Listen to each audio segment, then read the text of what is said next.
हर मतदाता को अपनी जिम्मेदारी का एहसास हो और लोकतंत्र में उनका विश्वास बना रहे और बाहर आके बड़ी मात्रा में उन्होंने वोट किया और मेरे ख्याल से अपने आप में voting in it self is a defining moment. बहुत लोकतंत्र के लिए खुशी की बात है जी कि इस भारी मात्रा में लोग आ रहे हैं। बिल्कुल। अच्छा, अब ऐसे में एक सवाल अभी हम गाजियाबाद की बात कर रहे थे। मैं जरूर जोड़ना चाहूंगा कि ये कहीं ना कहीं ये भी दिखाता है कि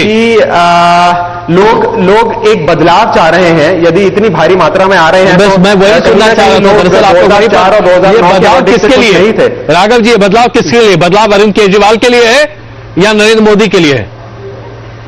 देखिए, मैंने सदैव ये बात कही है और काफी लोग इस बात को समझते भी हैं कि बीजेपी और कांग्रेस एक ही दल है। एक तरीके से देखा जाए, जब बीजेपी का ग्राफ ऊपर जाता है तो कांग्रेस के नेता छोड़ के बीजेपी ज्वाइन करते हैं, जब कांग्रेस का ग्राफ ऊपर जाता है तो बीजेपी के नेता छोड़ के कांग्रेस ज्वाइन करते हैं। तो ये एक ही दल है।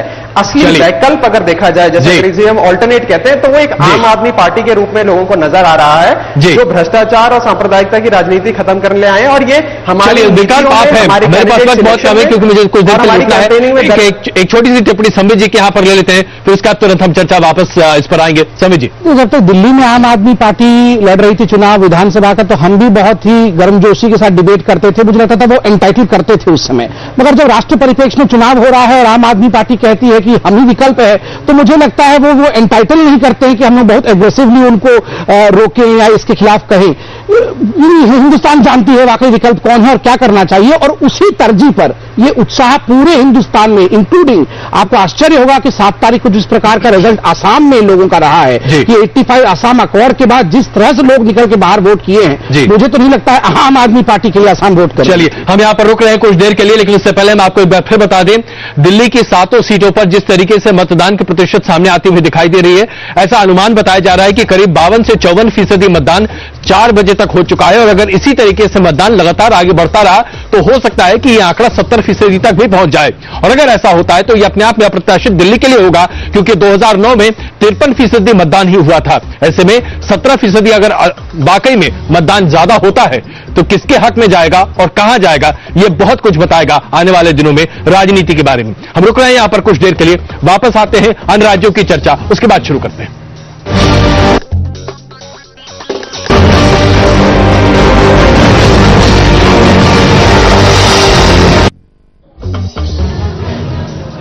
चौदह राज्यों की 91 सीटों पर बम्पर वोटिंग। यूपी में 10 सीटों पर 60% से ज्यादा मतदान। हरियाणा और बिहार में भी मतदाताओं में खास उत्साह। दिल्ली में भी वोटरों में दिखा भारी उत्साह। शाम 5 बजे तक 60% से ज्यादा पड़े वोट। दिग्गजों ने किया जीत का दावा।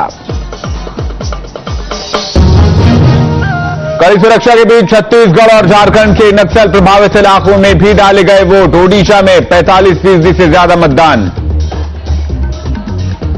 रेप केस में फांसी पर मुलायम सिंह का विवादित बयान, कहा लड़कों से हो जाती है गलतियां, सत्ता में आए तो बदलेंगे कानून। और नरेंद्र मोदी ने पहली बार शादी की बात कबूली। दिग्विजय सिंह ने कहा जिसने पत्नी को नहीं दिया अधिकार उस पर महिलाएं कैसे करें भरोसा। प्रेजेंटेड बाय घड़ी डिटर्जेंट, पहले इस्तेमाल करें फिर विश्वास करें। Powered by Prateek group, creating landmark, setting benchmark.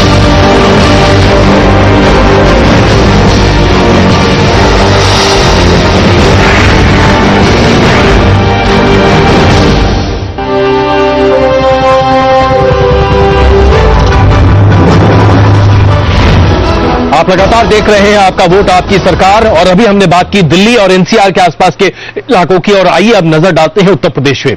Uttar Pradesh में 80 लोकसभा सीटों में 10 पर मतदान आज सुबह से चालू हुआ और शाम 6 बजे तक जारी रहेगा। और ऐसा बताया जा रहा है कि जबरदस्त तरीके से मतदान का आंकड़ा वहां भी आगे बढ़ता हुआ दिखाई दे रहा है, जिसके बारे में लगातार जानकारी हम आपको दे रहे हैं। आप अपनी स्क्रीन पर यह लगातार देखते भी रहेंगे। आइए जरा चर्चा को अब हम उत्तर प्रदेश की तरफ लेकर चलते हैं। उर्मिला जी, अगर हम उत्तर प्रदेश की बात करें, मुस्लिम फैक्टर सबसे ज्यादा अगर कहीं पर सक्रिय होता दिखाई दे रहा है तो वह है उत्तर प्रदेश। और इन 10 सीटों पर जहां पर आज मतदान हो रहा है, इन सभी सीटों पर अगर देखा जाए तो मुस्लिम दरअसल बहुल्य इलाके हैं ये सारे। 30 से 45% तक मुस्लिम वोटर इन इलाकों में हैं। ऐसे में क्या वाकई में ये पोलराइजेशन आज काम करता हुआ दिखाई देगा भारतीय जनता पार्टी के पक्ष में या अन्य दलों के लिए? देखिए, इतिहास में पहली बार, चुनावी इतिहास में पहली बार भारतीय जनता पार्टी ने पश्चिम उत्तर प्रदेश में कामयाबी हासिल करने के लिए वह सब कुछ किया है, सारी रणनीतिक गोटियां बिछाई हैं जो पहले कभी नहीं हुआ था।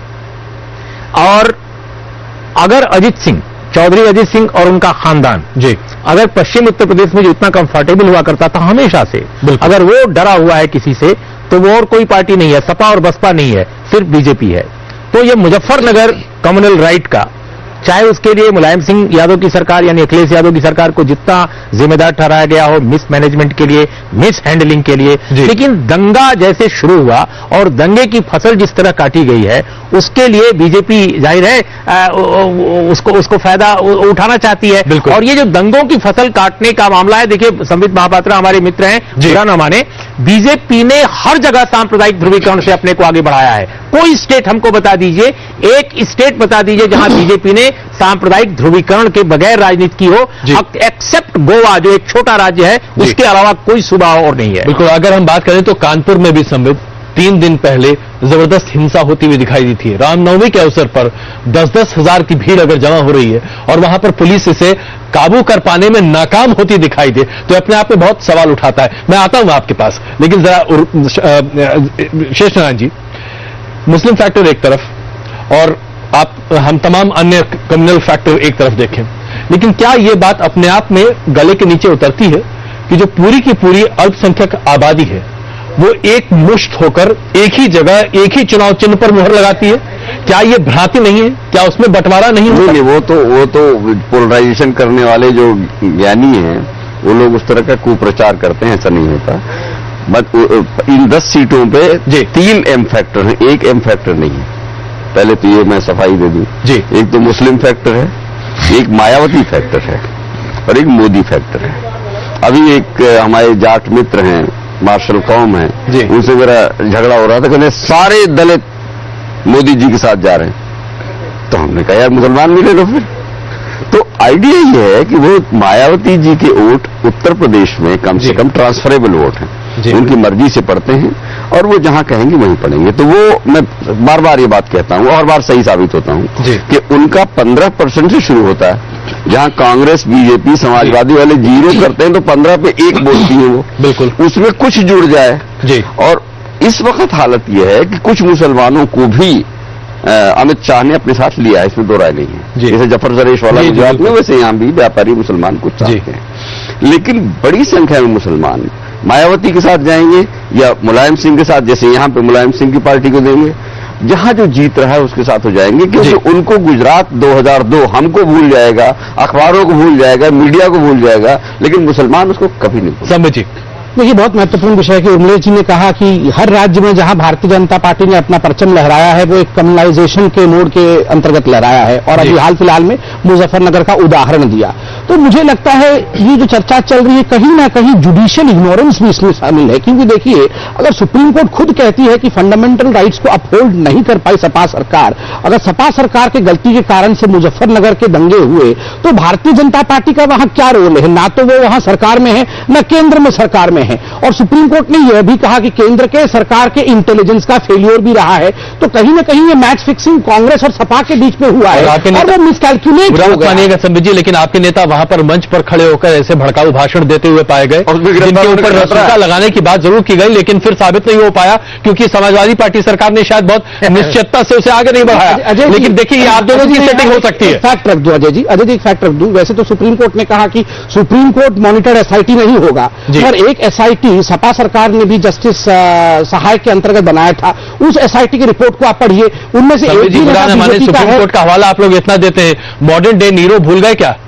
नहीं, आप मैं बता रहा हूं, मैं उसका उत्तर दे रहा हूं। इन शब्दों में नहीं बोलना चाहिए। मैं इसका आपने प्रश्न पूछा, मैं इसका उत्तर देता हूं। सुप्रीम कोर्ट ने एक एसआईटी बनाया, एसआईटी ने 9 घंटे गुल किया एक चीफ मिनिस्टर को, आज तक इतिहास में ऐसा नहीं हुआ। 9 घंटे के बाद गुल करने के पश्चात एसआईटी ने एक रिपोर्ट बनाई, नीरो हो या नहीं हो, मगर उसमें क्लीन चिट मिला। बिल्कुल स्वाभाविक रूप से ये क्लीन चिट नहीं है, क्लीन चिट वाला यार हद है। I am sorry, clean chit शब्द जो है ये आप लोग मिसनोमर है, आप लोग गलत माध्यमों के जरिए आप जो बता रहे हैं कि कहाँ का clean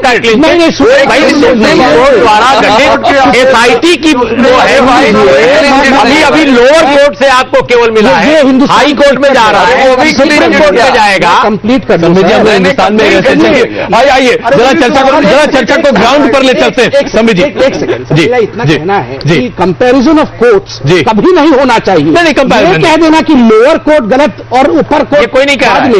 comparison of court democracy में कभी नहीं। अरे भाई, तो एहसान जाफरी केस में तो सो कॉल्ड क्लीन चिट है, और गुजरात में एहसान जाफरी, देखिए एहसान जाफरी के अलावा 2000 और लोग मारे गए थे भाई। किसी पार्टी विशेष की बात छोड़ दीजिए, राजनेताओं की आदत होती है कि कोर्ट के आदेशों को सुविधाजनक तरीके से अपने हिसाब से कोर्ट करते हैं, और इसमें आप अकेले नहीं है, तमाम राजनेता यही करते हैं। इससे आप जो कर रहे हैं उसमें कुछ गलत नहीं है। आइए जरा ग्राउंड रिपोर्ट पर चलते हैं, बिजनौर चलते हैं। बिजनौर में क्या हाल है बता रहे हैं हमारे संवाददाता, बताइए साहब। देखिए, अगर बात करें वोट परसेंटेज की, तो यहाँ पे सुबह से ही जिस तरह से मैं यहाँ मौजूद हूँ, तमाम जो पोलिंग बूथ है यहाँ पे लगातार सुबह से लंबी लंबी कतारें खड़ी थी। जो सबसे खास बात है यहाँ पे बिजनौर में देखने को मिली है वो ये है कि आज महिलाएं जो है चाहे किसी भी समुदाय की हों, किसी भी जाति की हों, वो सब घरों से बाहर निकली। जो लंबी लंबी कतारें लगी थी उसमें महिलाओं की संख्या ज्यादा थी। खासकर वो भी वोटर इस बार सामने आए थे जो पहली बार वोट कर रहे थे। बिजनौर शहर के लिए बड़ी बात है क्योंकि घरों से महिलाएं कम निकलती हैं। पिछली दफा जो वोट परसेंटेज था वो करीब 55% था, लेकिन इस बार अभी तक जो आंकड़े आए हैं उसके हिसाब से करीब 60% वोटिंग बिजनौर में हो चुकी है। तो ये माना जा रहा है कि अभी कुछ घंटे और बचे हुए हैं तो वोटिंग परसेंटेज और बढ़ेगा, और ये कहीं न कहीं बदलाव के संकेत है। जो लगातार लोग यहाँ पे आ रहे हैं उनका मानना है कि जो बिजनौर में जातीय समीकरण था वो कहीं न कहीं कमजोर हुआ है, वो टूटा है। पोलराइजेशन जो यहाँ की बात की जा रही थी उसमें थोड़ा सा दम दिखाई दे रहा है, और इसीलिए वोटों की जो वोट पोलिंग जो परसेंटेज है वो बढ़ा है। तो कहीं ना कहीं माना जा रहा है कि जो नतीजे आएंगे, जो वोटिंग हुई है वो थोड़ा सा अप्रत्याशित होगी, वो थोड़ा चौंकाने वाली होगी। और जो लोग यहाँ पे है वो हालांकि पत्ते नहीं खोल रहे अभी, लेकिन जिस तरह से अभी जो समीकरण यहाँ के बन रहे हैं और जो लोगों से बातचीत हो रही है उसके मुताबिक लगता है कि जो परिणाम यहाँ पे आएगा वो थोड़ा सा चौंकाने वाला जरूर हुआ, क्योंकि ये गढ़ जो माना जाता है आरएलडी का गढ़ माना जाता है। लेकिन जो सुबह से नतीजे आ रहे हैं वो कहीं ना कहीं माना जा रहा है कि जो लड़ाई थी उसमें से आरएलडी अब बाहर हो रही है, और लड़ाई अब बसपा और बीजेपी के बीच आ रही है। तो कहीं ना कहीं समीकरण जो जातीय समीकरण थे वो थोड़े से टूटते हुए, थोड़े से कमजोर होते यहां पर दिखाई दे रहे हैं। बिल्कुल, अगर हम आपके एनालिसिस को सही माने और अगर यही चीज आगे निकल कर आती है तो उत्तर प्रदेश के नतीजे वाकई में बड़े अप्रत्याशित हो सकते हैं। शेरगिल साहब इस वक्त हमारे साथ मौजूद हैं। शेरगिल साहब, कांग्रेस पार्टी ने भी उत्तर प्रदेश में अपना पूरा दमखम झोंक रखा है। इन 10 सीटों पर आपकी तरफ से भी जबरदस्त प्रचार किया गया, और अगर देखा जाए तो राहुल गांधी ने एक मंच भी साझा किया उस व्यक्ति के साथ जिन्होंने नरेंद्र मोदी के खिलाफ अशोभनीय बातचीत की थी। उसके बावजूद वहां पर राहुल गांधी उनकी पत्नी के साथ मौजूद दिखाई दिए। इतना ही नहीं, राहुल गांधी का हाल फिलहाल का यह बयान कि नरेंद्र मोदी देश के टुकड़े टुकड़े कर देगा, बांट बांट कर रख देगा, ये टुकड़े टुकड़े शब्द हर जगह खास करके सोशल मीडिया में इतना चल रहा है, ऐसा लगता है जैसे कि किसी इंसान के टुकड़े करने की बात हो। अजय जी, एक इंग्लिश की कहावत है, then you will only see a horrible warning। Amit Shah, संगीत सोम, जो ये जोड़ी उत्तर प्रदेश में चल रही है और इनके जो बयान है वो एक आने वाले समय का, अगर ये प्रधानमंत्री जो पद का ये रेस में है, दिखाते हैं कितना कम्युनल चेहरा है। दूसरा, जहां आपने मसूद साहब की स्टेटमेंट की बात की है, आप राहुल गांधी जी ने 3 घंटे के अंदर अंदर उस स्टेटमेंट को क्रिटिसाइज किया। क्या मेरे बीजेपी के मित्र अमित शाह को आपके चैनल के जरिए क्रिटिसाइज कर सकते हैं? नहीं। आज भी वो अमित शाह की स्टेटमेंट को डिफेंड कर रहे हैं। कोबरा पोस्टिंग, बाबरी मस्जिद डिमोलिशन, संगीत सोम का सीढ़ियां मारना, अशोक सिंघल का बयान कि 5-5 बच्चे पैदा कीजिए ताकि मुस्लिम कम्युनिटी बाहर हो जाए। किसी भी ये स्टेटमेंट को क्रिटिसाइज कर सकते हैं, जहां राहुल गांधी जी ने 3 घंटे के अंदर अंदर उसको क्रिटिसाइज किया। तो कौन है मानिएगा, राहुल गांधी हमारे मैनिफेस्टो में नहीं है, आपके पार्टी के नेता करते कुछ और हैं। वो महाराष्ट्र में कहते हैं कि भैया आप वहां पर जो पूर्व मुख्यमंत्री थे उनके खिलाफ कार्रवाई करो, और उनका आप टिकट देकर चुनाव में खड़ा कर देते। देखिए, राहुल गांधी के कहने, कथनी और करनी में बड़ा फर्क है कांग्रेस पार्टी में, इस बात को भी हमें ध्यान रखना चाहिए। समीर जी, आप छोटा जवाब देना चाहेंगे क्योंकि अब हम हरियाणा पर चलना चाहेंगे। जवाब तो दे दीजिए, छोटा बड़ा अलग विषय है, मगर मुख्य मुझे लगता है कि जहां तक राहुल गांधी है वो न केवल कांग्रेस में नॉन एंटिटी हो गए हैं, मुझे लगता है हिंदुस्तान के राजनीतिक परिप्रेक्ष्य में भी नॉन एंटिटी हो चुके हैं, और कांग्रेस एक नॉन सीरियस प्लेयर 2014 के हिसाब से है। मगर मुख्य विषय है कि अभी वो कंपैरिजन कर रहे थे, बोटी बोटी is equal to button button. मुझे लगता है बटन और बोटी में बहुत फर्क होता है, और जो अमित शाह जी ने कहा है कि ये अब मेडिवल एरा नहीं रहा है कि आप सामान सुनिए, मैं बता रहा हूं किस प्रकार से बदला लेने की बात कही है। उन्होंने कहा है अगर आप इंसल्ट हुए हैं अगर आपका कुछ फंडामेंटल राइट्स का हनन हो गया है तो बटन दबा के बदला लीजिए, तीर कमान चला के बदला लेने का वक्त नहीं रहा है। और अजय जी, मैं यहां एक बहुत महत्वपूर्ण विषय जोड़ूंगा। आज देखिए किस प्रकार की पोलराइजेशन हो गई है। एक तो वहां कांग्रेस पार्टी है जिसकी सेक्युलरिज्म जाके शाह इमाम के घर के चौखट के सामने दम तोड़ती है, जिसका आज मुलायम सिंह जी का ये बयान कि लड़कों से गलती हो जाती है, रेप के लिए कहा है कि लड़कों से गलती हो जाती है और फांसी की सजा माफ कर देनी चाहिए, और खास करके जब एक पर्टिकुलर समुदाय, लेकिन आजकल राजनेताओं के बयान ऐसे ऐसे आते हैं कि शायद हम लोग भी अब अचंभित होना भूल चुके हैं। अजय जी, अब आदत हो गई है। अजय जी, मुझे लगता है कि मीडिया को इन चीजों से कभी आदत नहीं डालना चाहिए। अब उसके अलावा अचानक अरुण जी अभी बताइए कुछ चारा बचा क्या?